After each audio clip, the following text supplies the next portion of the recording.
ती 9 आठवड्याची गरोदर असताना तिला मेंदूत रक्तस्राव झाला आणि डॉक्टरांनी प्रयत्न करूनही तिला वाचवण्यात यश आलं नाही. तिला ब्रेन डेड घोषित केलं गेलं. तुम्हाला आश्चर्य वाटेल की तिच्या गर्भाशयामध्ये त्यावेळेस 2 चिमुकली हृदय धडकत होती. तिला जुळी बाळ होणार होती. सिटी स्कॅन, सिनेटिव्ह यांच्या माऱ्यामुळे आणि आता तर तिच्या मेंदूने साथ सोडल्यामुळे तिचं गर्भ वाचणं शक्यच नव्हतं. 48 तासांनी ही हृदय काम करणं बंद करतील आणि मग आई आणि तिची दोन्ही मुलं अशी तिन्ही शवं आम्ही तुम्हाला देऊ असं हॉस्पिटलमधून तिच्या नवऱ्याला सांगण्यात आलं.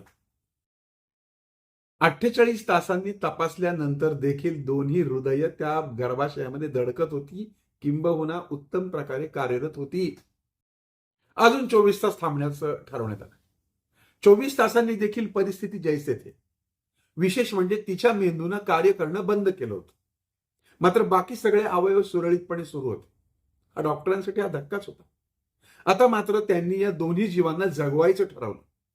कदाचित तिची शेवटची इच्छा हीच असावी. तिची आयसीसीयू जी खोली होती ती सजवण्यात आली. गर्भातल्या जुळ्यांकरता हॉस्पिटलचे कर्मचारी रोज नित्य नियमाने गाणी गाऊ लागले, वाद्य वाजवू लागले. त्या गर्भातल्या बाळांवर संस्कार करू लागले. काही नर्सेस तिच्या पोटाला रोज हात फिरवत होत्या, कुरवाळत होत्या.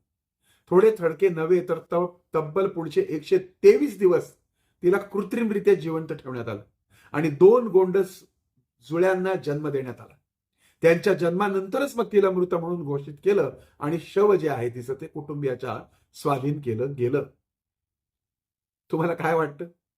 ही कल्पनारम्यता आहे? ही खोटी घटना आहे? नाही, ही सत्य घटना, ही कल्पनारम्यता नाही.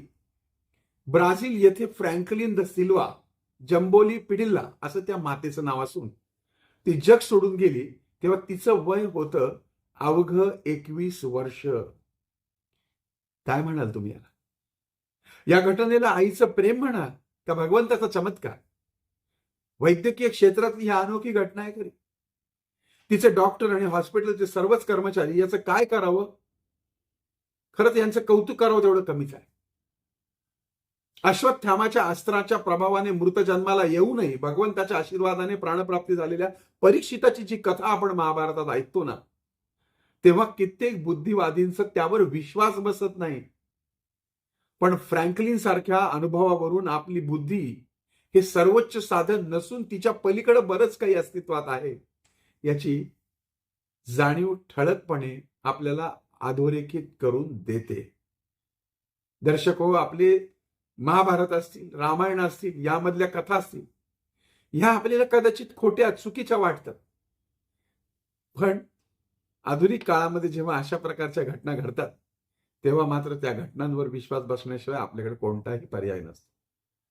आईची शक्ती, परमेश्वराची शक्ती ही जगात काहीही करू शकते. तुमच्या आईसाठी जरूर एक लाईक करा, सबस्क्राईब करा, बेल आयकॉनला क्लिक करा आणि तुमच्या आईचं नाव कमेंटमध्ये जरूर टाका. ओम साई.